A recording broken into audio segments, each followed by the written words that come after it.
Ready for no-banlist Modern. This is a cool format because Modern has a bunch of really powerful cards, but a lot of them are on the no-touchy list. Except today, we touchy. Yeah. I won the die roll, so I'm going first, and I will tell you now, Thoralf, my hand has a lot of banned cards. I have 2. Okay. Oh. 2 is a good number. I also have 2. Right. Which I would say is a lot of banned cards considering you're normally not allowed to play any of them. Welcome to No-Banlist Modern, the beloved format that is modern, except no cards are banned. So we can play all the most absurd ones. And every single time there is a No-Banlist Modern tournament, a lot of people decide to crack out Affinity. Because Affinity is the deck with the most banned cards. And you're gonna see it in this game. Because Affinity is an ability that makes spells cost less for the amount of artifacts you have on the battlefield. And if my deck is just 0 mana artifacts, and then expensive spells that are cheaper, I can start playing them more and more. And because I'm playing big spells that cost less, I have a neat little trick that I saw when I'm perusing the banned cards, which is up the Beanstalk, which is a card that lets you draw a card every time you play a spell that costs 5 or more. But because all my 5 or more spells cost 1 or 0 or 2, I'm gonna be drawing a lot of cards. Let's start off by reading them to you. I'll first play a Mox. That one was banned, no longer banned. It's a Mox. So basically it taps for 1 mana of any color, but it only does that once I have 3 artifacts on the battlefield. It counts himself. Okay. I count 1. 2. This is a Mem Knight. Very quick to read. It's a 0 mana 1/1. So far you're playing a modern deck. Let's change that. I will play a Chrome Mox. It's also a Mox. It taps for 1 mana of the color of the card that I exiled with it. You may exile. And I will exile the Sink into Stupor because it's a land and a blue spell. So this will now tap for blue. And I will show you my second banned card. This is now unlocked because I have 3 artifacts. True. And I will play Up the Beanstalk. What is this doing in an artifact deck, you ask? You haven't yet. I will still tell you. A lot of artifacts cost more than 5 and then are reduced by the amount of artifacts. It's called Affinity, which is the name of the deck. And this one plays with this very well. It's an enchantment, it just sits on the battlefield. And when it enters, and if I cast a spell that has mana value 5 or greater, I draw a card. It looks like this. Woo! Woo, indeed! Speaking of artifacts, I will play in Urza's Saga. Very powerful land. At first, for the first turn, it's a story. And the first chapter is just that it taps for 1 mana. I'll tell you the other stories on the following turns. In the meantime, I will pass to you. Really? Just nothing more? I played 5 cards. That's quite a start. I don't think I can match that. Very smart. Love it. We are playing No-Banlist Modern, and for this edition I had my eyes on one card in specific, Death Rite Shaman. Such a powerful creature that makes mana, that gives life, but also takes your opponent's life away. It's a 3-for-1 package. So I wanted to play a low curve deck with Chromox and Treasure Cruise, both of them really good and banned. And then I realized all of those cards, they put something into exile. So I wanted to add a Catramos, and then I wanted to add an Uro because that's also banned really good. And in the end, I ended up with this 4-color soup deck that really just has a lot of really good card, most of them banned. My starting in doesn't look that impressive, but Chromox is also a really good synergy with Quantum Riddler because Chromox takes your cards away and then Quantum Riddler refuels them or even adds them once you have low card count in your hand. My friend, I have to check some shenanigans. I will fetch. I get a land. That's an island and now a swamp. I'll take 2 damage. Ho ho ho! And in the classic fashion, I will tap it for black and deal more damage to me. And hopefully I can take everything away that gets you going. Are you playing Death Shadow? I have a potential Ancestral Recall with the Up of the Beanstalk, or a Kappa Cannoneer, which is a very powerful turtle. I mean, all turtles are powerful, but this one particularly This so. one is particularly powerful. Yeah. That start from Carl is good. Very good. We're already fighting an uphill battle, and it's not even turn 1. I mean, not even an uphill battle. This is like a Mount Everest worth of problems in front of us. We do have very good cards in the deck, so I have confidence that if we draw just the right value pieces, we can go back into this game, but it's gonna be hard. I think the 1 mana draw 3 is a bit too much for my taste. And then it's you. That's all you did? That's all I did. You know we're playing No-Banlist Modern. Yeah. I will tick up Urza's Saga to 2. TikTok. I will show you another Urza's Saga. Second part of the story is if I tap this and pay 2 mana, I can make an artifact that is a construct, and its power and toughness are equal to the amount of artifacts I control, which is currently 3. I mean, you like taking damage. Yeah. So I will attack you for 1. Ding. Actually, from now on, every time Thoralf takes damage, I would like that sound, please. Last turn, played a lot of cards, was very fun. This turn, I'm gonna chill a little bit. So you're saying by doing nothing, you make a 4-4? Thoralf is very smart. Unfortunately, I do not have many defenses, but we're gonna try. I will also play a Chrome Mox. Samesies. And I will exile a Mental Misstep, which was supposed to be better, but you don't play anything that costs 1. Yeah, that is a banned card. But it's banned, yeah. You're gonna ban it from your hand. And then I'm gonna warp in a Quantum Riddler. Normally, it's a 5 mana 4/6 and it draws some cards. But for warp, it's in for this turn only. So it draws a card because it enters. I have too many cards, otherwise it would draw more cards. But then it also leaves the battlefield, sadly. Into the void. Into the void. But I can recast it then again. I'm gonna play a forest and a card you might have seen much of. But in this deck, it's awesome. It's a Mold Tender. It's a 1 mana 1/1. I can either mill a card or I can exile a card from the graveyard and then make a color mana. You know this is no Banlist Modern, right? Yeah. You had access to Deathrite Shaman. It's in there. Oh, okay, good. This was not my first Deathrite Shaman choice. It's Deathrite Shaman 5 and 6. Correct, exactly. Quantum Riddler goes on a trip to Hawaii and your turn. You did correctly suss out what I was gonna do. I'm gonna use this Urza Saga, Pain 3, to make a construct. And it is currently a 4/4. Okay. I'll untap, I'll draw a card, and then I will do this, the cool thing, where I will tell you another story. Urza Saga, when it reaches chapter number 3, it leaves, is the end of the story. But before that, How does it end? I get to go get an artifact that costs 1 or 0 from my deck and put it onto the battlefield. And before the end of the story, I'm gonna chickily tap it for 1 mana. So you have a book, but you tap it. And as Close it. what usually happens when you tap your book, you get 1 mana. Okay. I have a floating mana. And I will show you one other banned card because this is no Banlist Modern. This is Skull Clamp. It's a 1 mana equipment that when it's on a creature, it gets +1, -1. Oh no, if it's a 1/1, it dies. But whenever the creature dies, you draw 2 cards. Yeah. This card was a design mistake. It was originally supposed to cost 3 and give +1/+1. And they're like, let's make it cost less, but let's make it a little bit worse. That accidentally made it better. Much better. My Urza Saga is gonna die. Bye-bye. I have 5 artifacts on the battlefield. Oh no, that's not a good phrase to start. Again, in Affinity, use the floating mana and play a Thought Monitor. It has affinity for artifacts, so it costs 1 less for every artifact on the battlefield. Yes. It has flying as a 2/2, and when it enters, I draw 2 cards. But right before that, there's an Beanstalk on the battlefield, and since this costs more than 5, which it doesn't look like it because I only tapped 3 mana for it, Yeah. I will draw a card for up the Beanstalk, and then I will draw 2 cards for the Thought Monitor. Pretty good. And normally this would be the end, but I have more things. I'm gonna play a Cedar of the Synod, which is just a land, but also an artifact. Also broken. Also very powerful. And banned. And I will tap, and then somehow I will tap this. It doesn't say it taps for mana, but you will find out why I'm tapping it.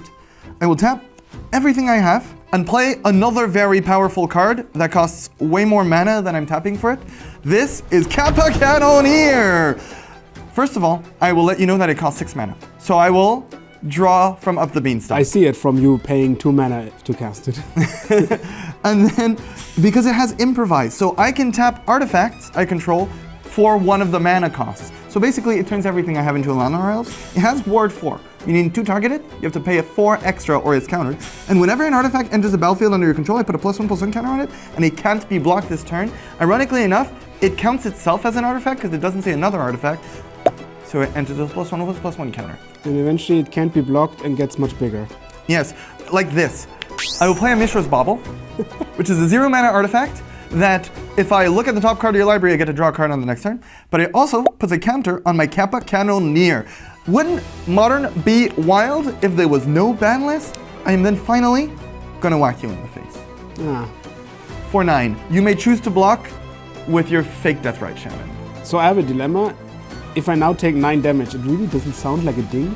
It's more like A dong? a plonk. We can use that sound. Okay. If you decide to take the damage. I mean, I cannot sacrifice my little Molten. It's a Moltender. Yeah. It mills a card. Okay, I accept the damage. You accept 9 damage. Plonk. I want to see what's coming. So now that I've dealt you some damage, I will sacrifice my Mishra's Bauble for you to show me the top card of your library. Ooh, this is a good top card of your library. All right, good start. And at the beginning of your turn, I will also draw a card. Let's do that now. We can do it together. Woo! Is it good? Yeah. Well, if What's I- better than 3 cards? If I had the mana or cards to pay for it. It's only turn 3, so... I mean, you've got 3 other cards. Yes, they're very potent and powerful. Do you have 3 lands? Maybe. I've learned to read you like a book. If you say your cards are amazing, they're bad. Also, if you say you have many counterspells, that means you have 0 counterspells. I have many counterspells as well. Ah, damn it. Let's start this amazing turn to catch up with a polluted delta, fetching for life. I'm down to 4. Normally, it doesn't cost you 20% of your life total. I will tap my Deathrite Gem from Temu for a mana. Okay. And then for 5, I will cast the Quantum Riddler.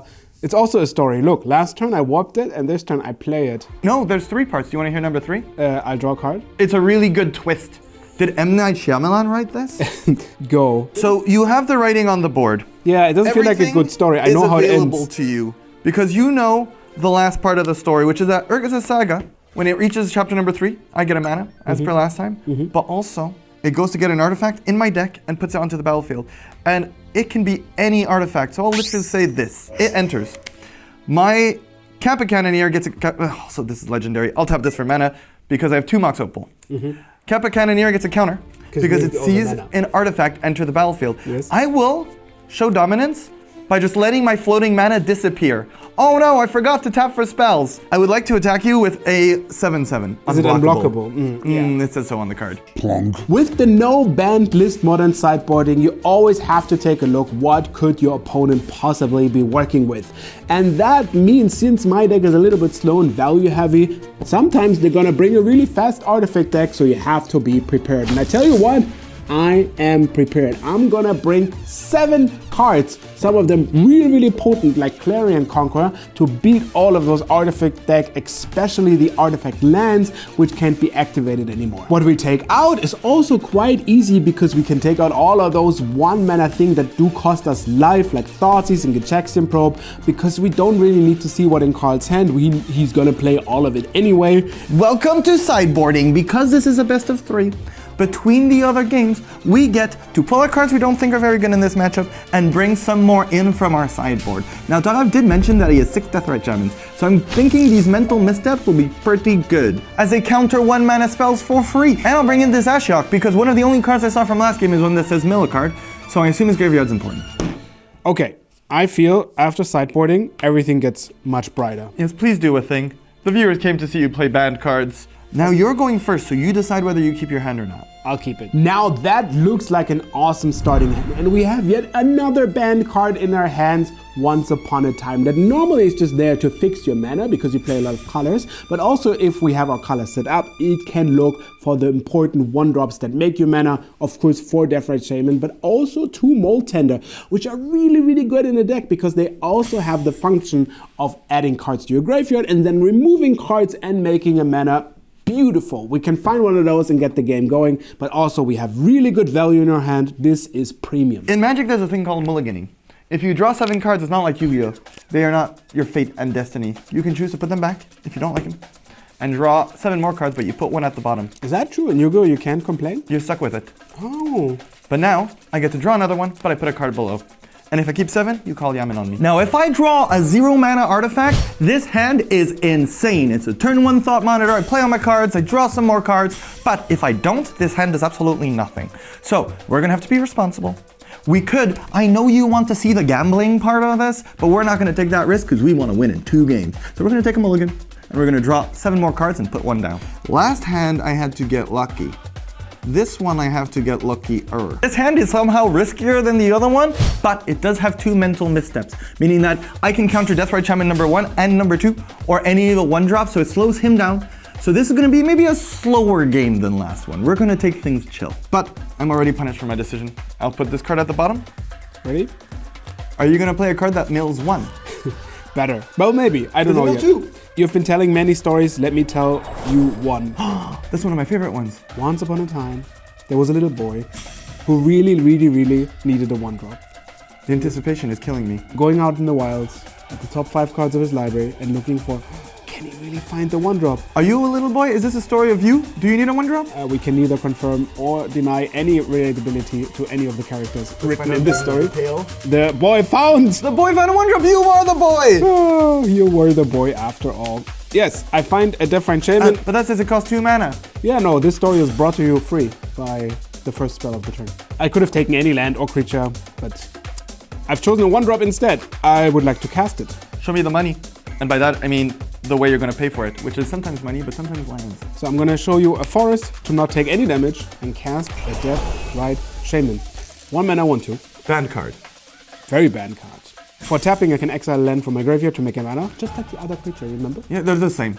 It also has for 1 black, exile instant or sorcery, you lose 2 life, or any creature for green, I gain 2 life. Now, if you're looking at this and you're like, why is this card banned? Well, it does everything. It holds the graveyard. It gains you life. It deals damage to close the game. It makes mana. It blocks 1/1s. So I will have to, you said you didn't take any damage. No, I will have to take some damage. No. I will play a What's mental wrong with misstep, you? taking 2 damage for this. It is a counter spell that counters a spell with converting mana cost 1, like this. But to play it for free, like here Once Upon a Time, I need to take 2 damage. The boy is very sad. It's a classic German tale. It always has to end with a boy being sad or fed to chickens after being burned in an oven. Yeah, no, that's true. Look it up. You go. Okay, I will draw a card for my turn. You know the rules. Do you have counter spells? Well, not open, no. Maybe you do, maybe you do not. I'll play an Urza's Saga. I'll counter it. It's a land. Okay. It's an enchantment land, actually. It's the story I was telling you before. Step 1 of the story. Okay. Are a little bit better. They end with hitting you in the face with giant artifacts, but they begin with tapping for 1 colorless. They're really violent. Play a Memnite. It's a 0 mana 1/1. You saw it last game. I will then play the Mox Opal. It's a Mox. You saw it in the last game. Does this resolve? Yeah. I'm out of game actions. Oh, yes. Unfortunately. I love this story. Affinity is a deck where sometimes you have a high critical mass of artifacts, and then you vomit your entire hand on the board, and then sometimes you hope to draw a 0 mana artifact and do not. It's your turn. All right, so we survived the first onslaught. It was a trickle. A pickle? A pickle trickle. Something tells me that you don't have enough artifacts to make mana, so I'm gonna... I told you that last turn. So I'm gonna use it. I'm gonna fetch again. Ding! I'll get a Watery Grave to take another 2. Ding, ding! And then I'm gonna Fatal Push the Memnite. Ding, ding, ding, ding, ding, Stop ding, ding. it! I am going to take 2 damage. No. Oh, yes, from my own spell. No! I will play Mental Misstep again, which counts as a 1-drop, so you don't need to read it. So just in case you were wondering if that card is good. Yeah, pretty good, I would say. I spent 0 mana I to paid counter 2 mana spells. for this! It was going to kill one of my creatures. I didn't want that to happen. It's a 1/1. It's 50% of my artifacts. Yeah, you go. I will draw an artifact. You know about the sad boy? He did, in fact, not draw an artifact. Now it's me. I will attack you for 1. Ding! So you have nothing.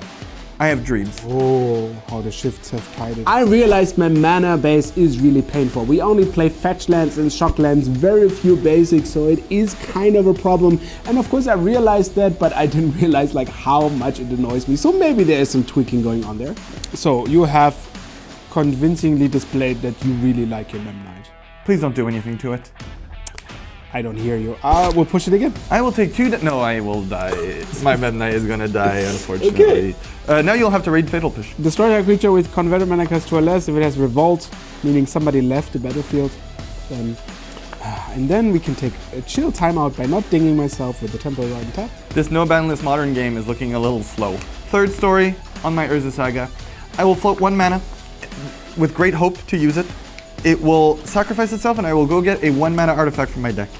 And I will play this 1 Chrome Mox. When it enters the battlefield, I have to exile a card from my hand. If not, it will do nothing. But then it will tap for the colored mana of the exile spell, which will be a Up the Beanstalk, meaning this now taps for green.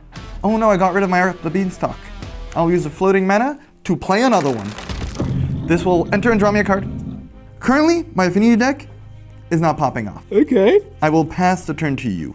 Okay, I'm gonna up the stakes a little bit. Yeah, because so far they've been a little disappointing. Yes.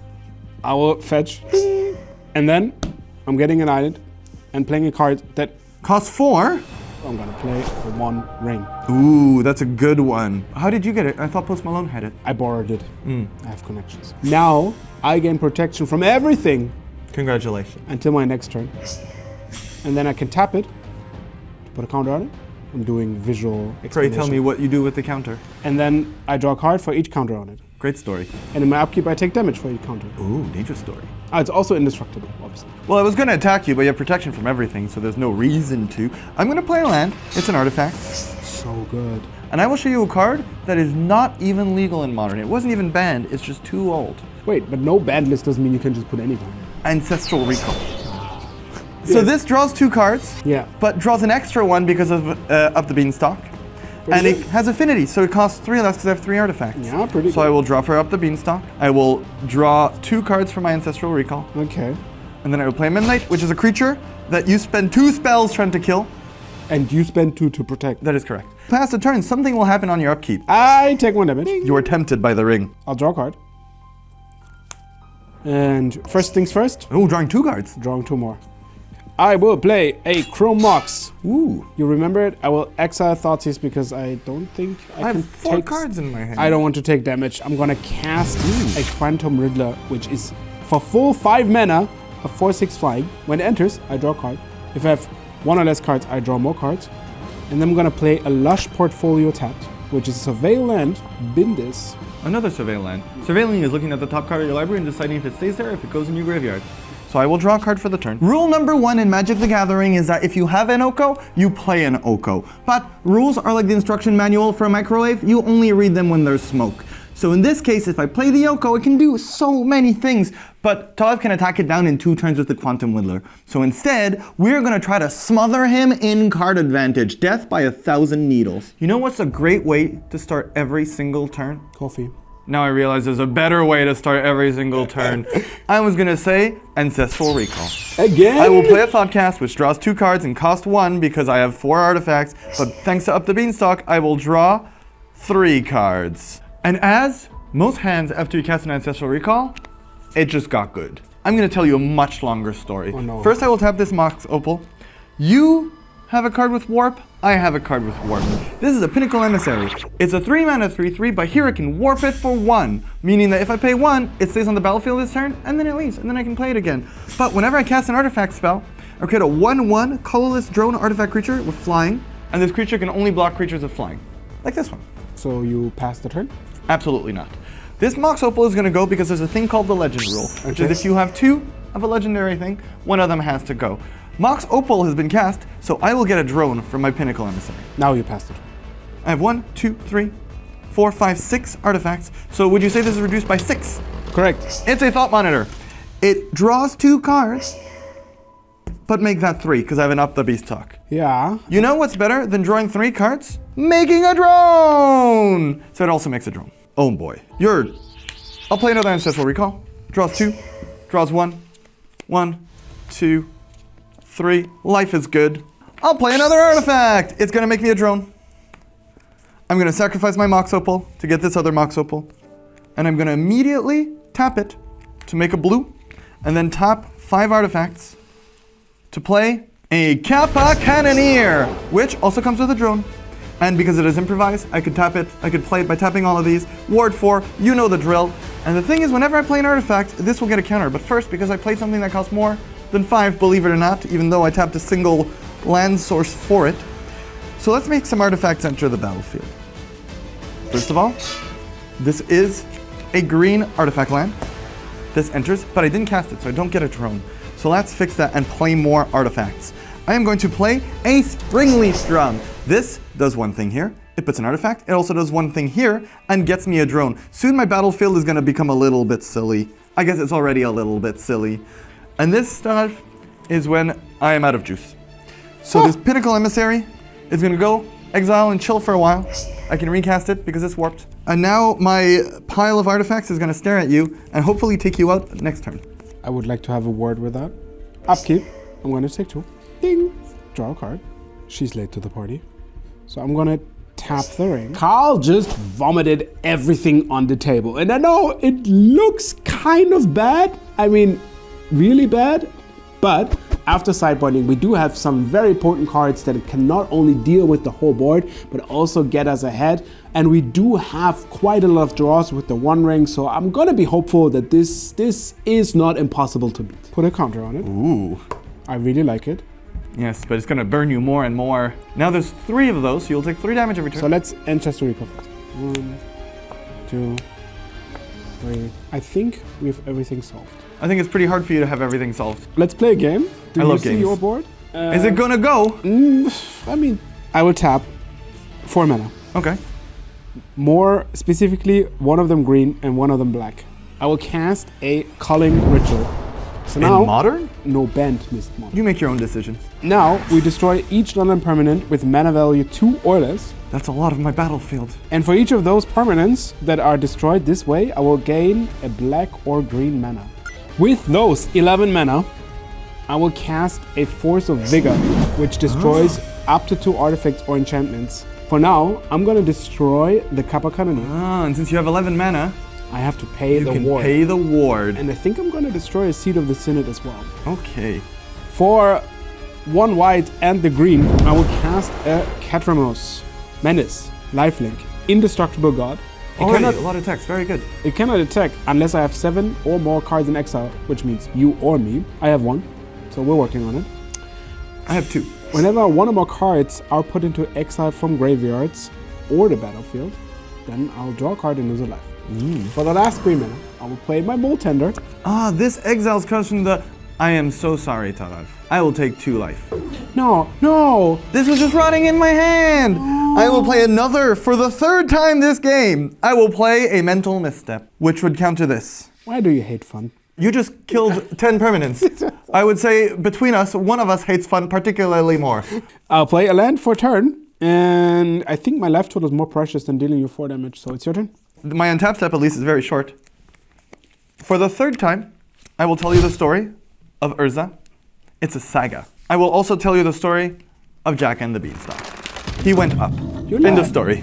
Retelling all of your stories. A card. At some point you run out. I can't attack you because you have a giant 4/6 flyer. Luckily, your ring is attacking you every turn. So I will pass a turn. In my upkeep, I will take 3 damage. Ding. Are you regretting some of your past decisions? No. That would mean I'm a reflected human being. And So you would, but you just don't think. I see. But first, I'm going to draw 4 cards. Whoa. You know what's better than Ancestral Recall? 4 cards. Ancestral Recall +1. For 3 mana, I will get rid of my ring. I cast an Oko. Ooh. And then... You know what's better than an elk? An elk that drew you 10 cards. So this one goes up to 5. My 1 ring now is an Elk. It still has the counters. It still has the counters. It's just also an elk. And then I will send a second Quantum Riddle on a journey. Ooh. I draw this one. I will play a Chroma and exile a Ketros. So I'm going to play a tapped Hallowed Fountain. And then, at the end of turn, my Quantum Riddle goes in exile from the battlefield. Which is usually a downside. But what does Catranos here? Yes, draw a card, lose a life. Ding. So, there is one problem I perceive on the battlefield, and it's the fact that there's a lifelink on this card. Okay. Sometimes it's important to take a breather and smell the flowers to win on a future turn, and this is what we're going to have to do here. Now, I could be proactive with the Sync to Stupor or play an Oko, which is always a good idea. Remember rule 1? But instead, we're going to just tap out and play an Emissary, because next turn we can then just flood the board and start getting card advantage. Now, there's this one if, or 2 ifs, because if Thoralf manages to exile enough cards to put that Ketramos online, and then if he manages to have a removal spell from my blocker, he does have this, that would be exact damage. But those are 2 massive ifs for him to climb, and I will take that risk if it means winning the game potentially next turn. First of all, I'm gonna make some noise. Play a Spring Leaf Drum. If I tap it, boom, boom, boom, it adds a mana, but I need to tap a creature to do so. I'm gonna add a red, and play back the Pinnacle Emissary from the Warp. Pinnacle Emissary, you remember? Whenever I cast an artifact spell, I'll make a 1/1 flyer. The creature is making the noise for your man. Yes! Carl, I have good news and bad news. Give me the bad news first. Well, actually, I lied. I have good news for me and bad news for you. So it's just good news. I will cast a Treasure Cruise. Oh, that is bad news for me. You see, all the things are coming together. I have to exile 7 cards from my graveyard because Treasure Crew has Delve. That means instead of paying 8, I pay 1 because it's blue. And then exile 7 cards. Since I've exiled 1 or more cards from my graveyard, I will draw a card and lose a life from Keranos. Ding! And then... you do that cool thing where you draw 3 cards. Yeah. And now I have basically a million card in exile. So Ketramos can attack our block now. I will fetch. Ding.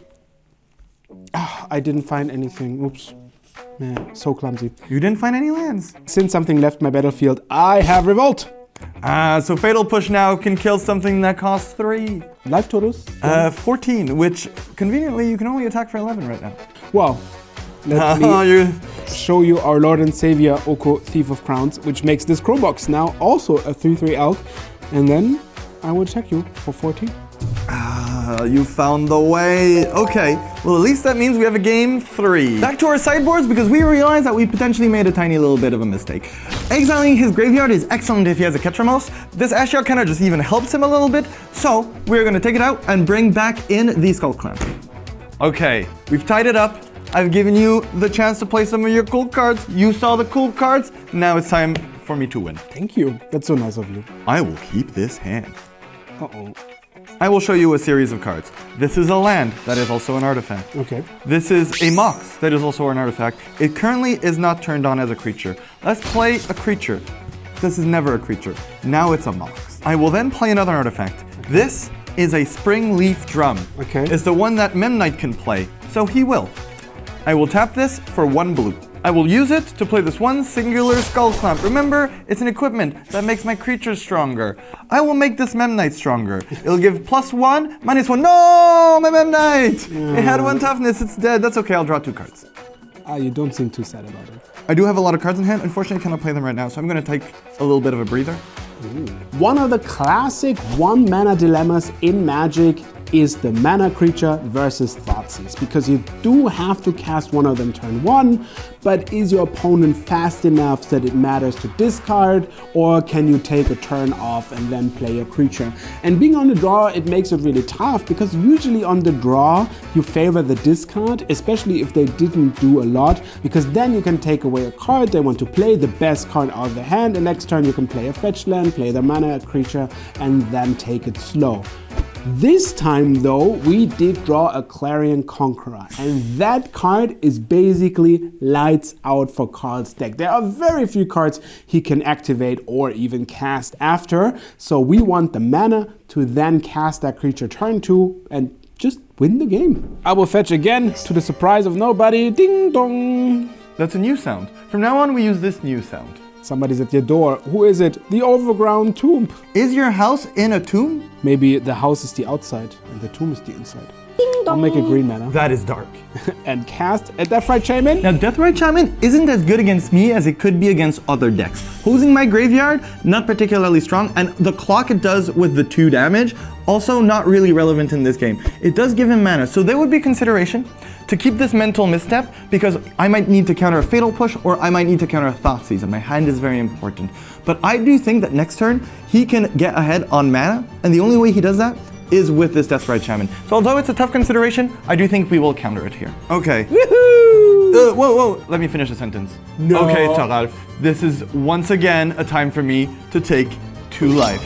To play a mental misstep. I didn't even have one. I was like, this hand is good, but I won't have the opportunity to counter if he plays a Deathrite Shaman, which is a banned card. I will draw. Oh, it's disappointing. Okay, well I did promise you explosive stuff, so let me try to be a little bit more explosive. I'll play Mishra's Bauble, that's the one that looks at the top card of your library. And then I will tap 2 mana, once again, for a not 2 mana card. This is Thought Monitor. It costs 2 because I had 5 cards. I will draw 2 cards when I play it.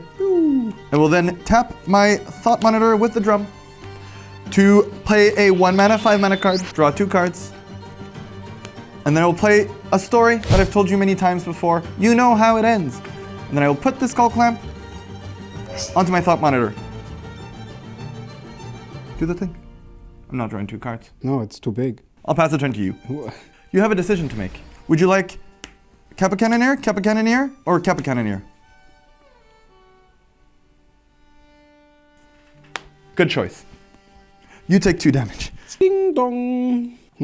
That did not feel remotely as good as I hoped it would feel like. Crap. Okay, I will play a fetch land. Do you want to play another one? No, it's fine. My story will go to chapter number 2. I can now make giant artifacts. I'll play another Seed of the Synod. You know already about it.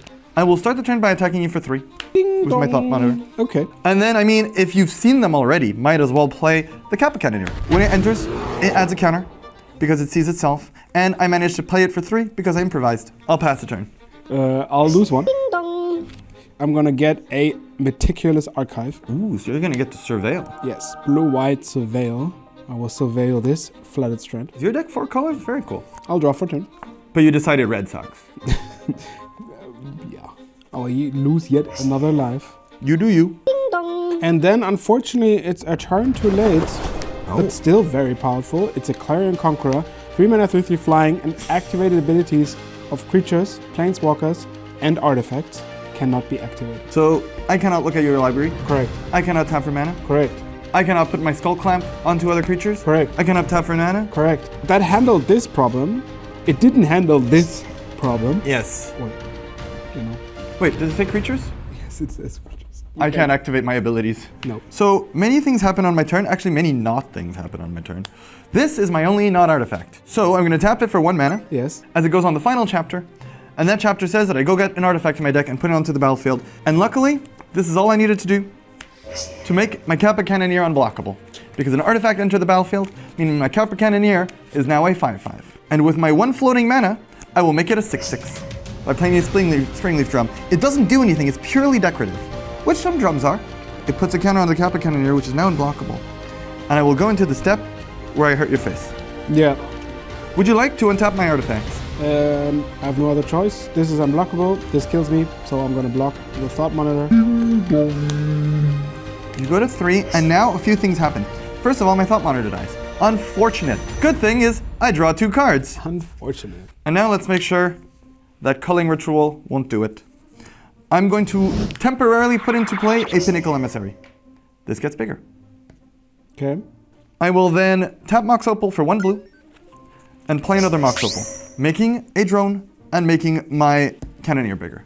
Tap this drone to add a blue, and play a Thought Monitor. Thought Monitor will make a drone. Oh my god, I'm gonna take so many game actions. I'm so sorry. And it will draw me 2 cards. It will also make my Kappa Cannoneer bigger. Kappa Cannoneer was pretty good. So, 1, 2, 3, 4, 5, 6, 7. Let's just start piles. All of these are not useful right now because they're tapped. We can agree? Let's make this cleaner. Wow, I only have 4 permanents. It's like a Trojan horse of cards. To play another Kappa Cannoneer. Okay. It's going to give this a counter. Yeah. It's going to make a drone. Yes. And it enters with a counter itself. Yes. I will tap a drone to play a Springleaf Drum. Okay. Which will make another drone. Yes. And we'll pump these 2 Kappa Cannoneers. Isn't Modern fun when there's no ban list? And finally, to make sure I have an artifact next turn, I'll play my last card. And then my magic trick is complete, and you have to clap. I'll play Nurse's Saga. It's not an artifact, but next turn I will read you a chapter that says put an artifact on the battlefield. I will test the amount of dice we have. I will equip one of my hidden artifacts onto a drone. This will allow me to draw 2 cards. Yes. My drone's dead though. I lost a drone. It's okay, I have a way to make more. I'll play this Memnite. It will make a drone. My Kappa Cannoneers will get bigger. So I will equip onto the other drone. That will draw me 2 cards because it will die. Thank you for getting rid of my drone. You know what's really good in Magic the Gathering? Drawing 2 cards. I will play a Thoughtcast that only costs 1. You know what else is good in Magic the Gathering? I will make a drone. I will sacrifice this Mox Opal. It will make a drone. Are you having fun, Thoralf? This is great. And then I will draw 2 more cards by killing my drone with my sweater. Not sweater, it's a Skull Climb. Why is that not creepy somehow? And Thoralf, there's a distinct tragedy. You're out? I'm out of cards to draw. Tragic. I will let my Emissary go into the zone where it comes back next turn and makes my Kappa Cannoneers bigger. And I will pass the turn to you. Now, you have to get rid of my drones, you have to get rid of Itchy and Scratchy, and somehow defeat all this card advantage. So the problem is, I don't even have one thing to start with. This time I have good news and bad news, but not for me. So you have bad news and bad news for yourself. But I do live, so I'm gonna go to 1. You go to 1? And then, Any of these blink at you and you die. Yeah. Next turn. Yeah, they can blink at me next turn. I'm gonna cast the 1 ring that makes me now indestructible. I will not use it. Okay, because tapping it would be the last time you ever do. And it's your turn. All right, so you currently have protection from everything. Everything. as I do not want to take a 37-minute turn. This is like one of those games where you draw cards and you put it into piles. It's a Euro game. You can remove the piles because they're all in a row. I will draw for the turn. So I would put the Thopter here, and then you can move the whole pile. Yes, it's like solitaire. My Urza Saga will go to 2. Right. I will show you the same story once again. And now that I don't know how I ever lose this game, so I will pass the turn to you. A wise decision. Do you have another One Ring? I could have. You're gonna need one. Okay, I'm gonna start by drawing 3 cards. We've done that so often this I game. cast a Treasure Cruise, I exile all my graveyard, 7 cards, and then draw 3. And then, my friend, I'm gonna draw 1 card. I'll put Desperation draw. Cast a Chromox. Okay. And exile a Deathfire Chain. Do you have another? I will cast a Chromox. Okay. And exile a Fated Push. And then, for my last possible game action, I will cast for 1 green a Molten. A blocker! Here you go. I could take some game actions. I could make a creature here. But I think this is the nicest way to go out. I'm gonna draw a card. This will tick up. I didn't have anything in my library. Yeah. This will go to 2. And you know what? I could attack, but I won't. I will pass the turn to you. You've done this to yourself, young man. That's so poetic. The One Ring was too powerful. Upkeep. I will put a counter on it and draw 2. You have a instant speed life gain spell in your deck. No. You just wanted to look at more cards. You won No-banlist Modern. Banlist Modern. That was fun. So you basically played 4 colors, so you could just play all the cards that are banned in those 4 colors, plus Mold Tender. Yeah. I think Molten was the real... The real MVP. Yeah. It blocked once.